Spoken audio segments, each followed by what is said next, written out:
I am Dr. Vinod Pankaj Mishra and you are welcome in my YouTube channel Pankaj Institute of English. So dear friends, I am here with English speaking practice sentences. Dear friends, इसी प्रकार के sentence हम अपने daily life में use करते हैं और यदि आप भी इस प्रकार के हिंदी सेंटेंसेस को इंग्लिश में कैसे ट्रांसलेट करते हैं या कैसे इनका प्रोनाउंसिएशन करते हैं जानना चाहते हैं तो सब्सक्राइब कीजिए पंकज इंस्टीट्यूट ऑफ इंग्लिश तथा इसे ज़्यादा से ज़्यादा लाइक और शेयर करिए. Press bell icon so that you can get the notification of new videos. देखते हैं आज जिन सेंटेंसेस की आपको इंग्लिश बता रहे हैं वो इस प्रकार से हैं. यह हलवा स्वादिष्ट है, यह थोड़ा कठिन लगता है, यह किताब मेरी है, यह किस बारे में है, मैं इसे अवश्य पढ़ूंगा, मुझे हेलन किलर की कहानी पसंद है, टेबल पर धूल है, हमें भेड़ों से ऊन प्राप्त होता है, दूसरी पारी शुरू होने वाली है, मैं बच्चों को जानता तो हूँ, तमाशाई जल्दी चले गए, गले के हार को तिजोरी में रख दो, उसने 1 दर्जन केले खाए, ये वाला उस वाले से ज़्यादा अच्छा है. तो देखते हैं एक एक करके कैसे इनका ट्रांसलेशन करते हैं.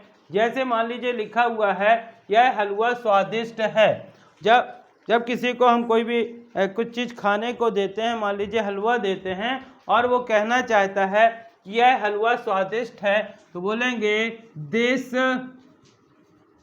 पुडिंग. हलवे को बोलते हैं pudding. This pudding tastes delicious. This pudding taste delicious. यह हलवा स्वादिष्ट है. तो इस प्रकार से हम कह सकते हैं.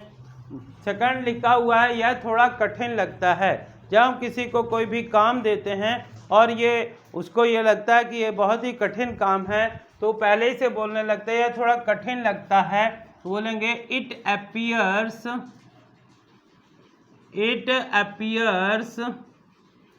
Little difficult.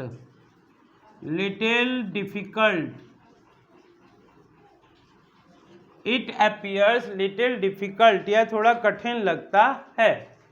यह किताब मेरी है.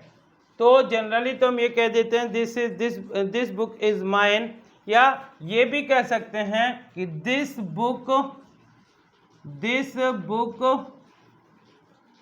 बिलोंग्स टू मी.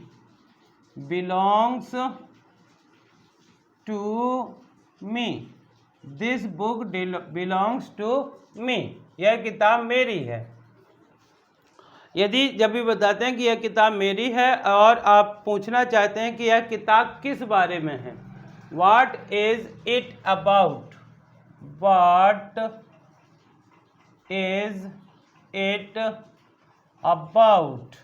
ये किस बारे में है.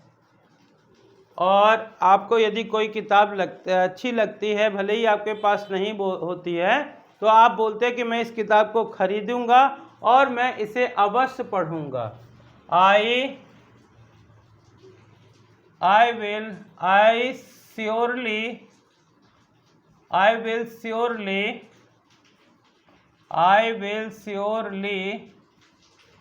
read this book.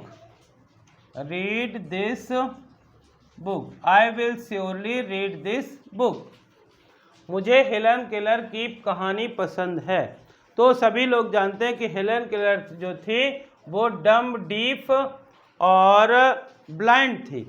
फिर भी उसने बहुत अच्छी पढ़ाई करके अपने माँ बाप का नाम रोशन किया. इसीलिए उसकी कहानी सबको पसंद होती है. मुझे हेलन केलर की कहानी पसंद है. I like story of Helen Keller.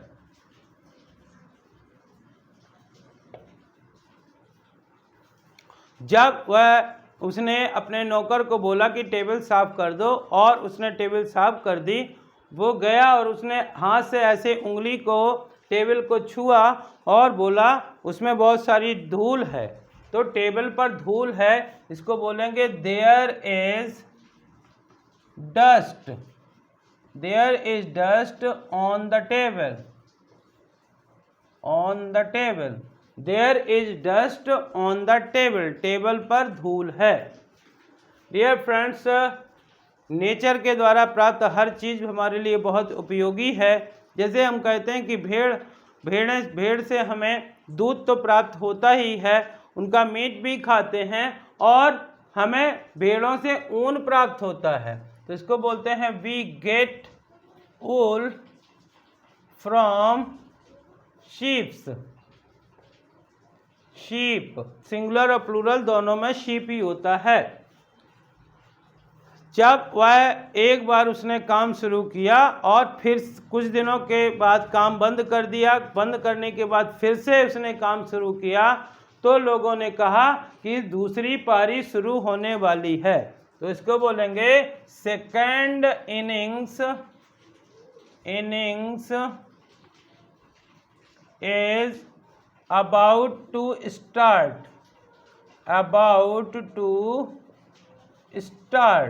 Second innings is about to start.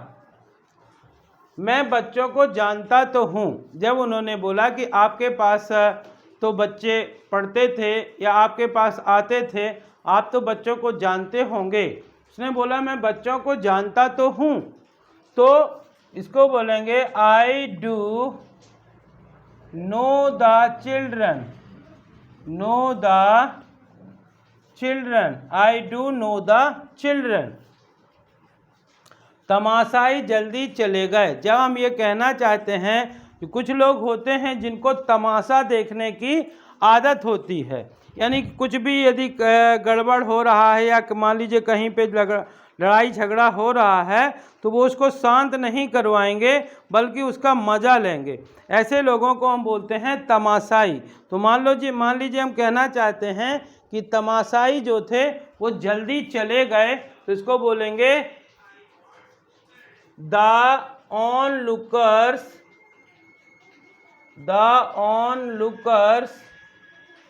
soon moved.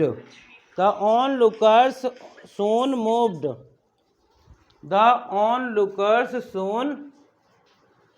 moved. जो तमाशाई थे वो जल्दी ही चले गए।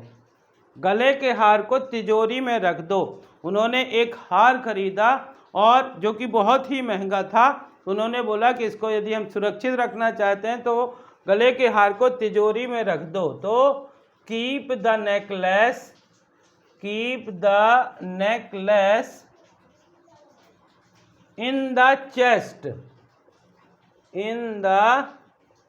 चेस्ट। चेस्ट मतलब होता है तिजोरी। डियर फ्रेंड्स, कभी कभार कोई व्यक्ति इतना खाना खा लेता है कि लोगों को बात करने का एक टॉपिक मिल जाता है। जैसे उसने बोला कि वह बहुत ही भूखा था और उसने 1 दर्जन केले खाए, तो उसको बोलेंगे he ate a dozen of bananas.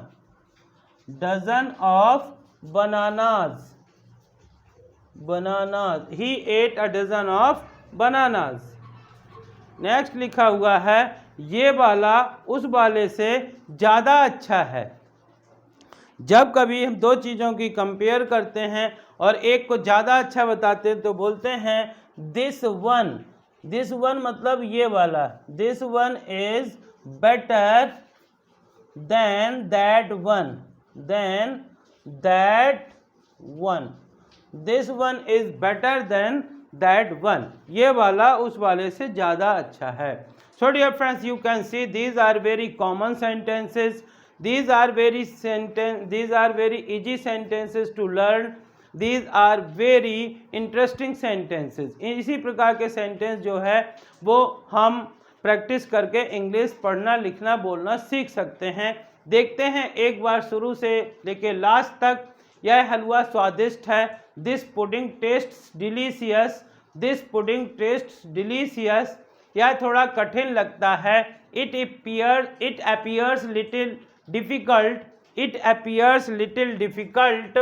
यह किताब मेरी है। This book belongs to me. यह किस बारे में है? What is it about?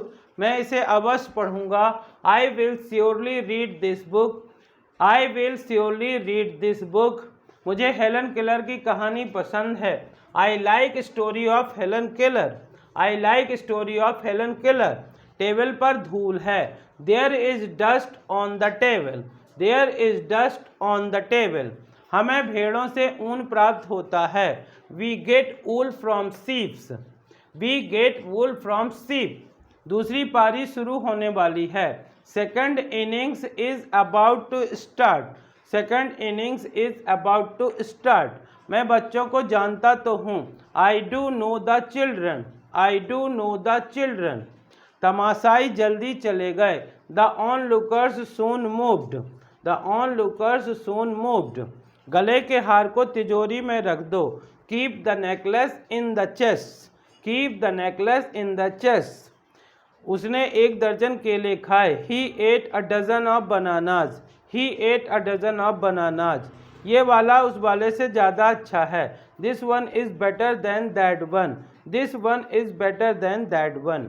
तो डियर फ्रेंड, इन सेंटेंसेस को आप बार बार पढ़िए, बार बार सुनिए या बार बार लिखिए, जिससे इन सेंटेंसेस को आप भी आसानी से यूज कर सकते हैं।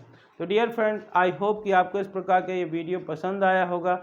यदि पसंद आया हो तो इसे ज़्यादा से ज़्यादा लाइक करिए, शेयर करिए, ताकि आपके फ्रेंड्स तक ये पहुंच सके। और यदि आप चैनल के लिए नए हैं तो प्लीज़ इसे सब्सक्राइब करिए, बेल आइकॉन को प्रेस करिए, ताकि इस प्रकार के वीडियो आप तक पहुंच सकें। Thank you for watching.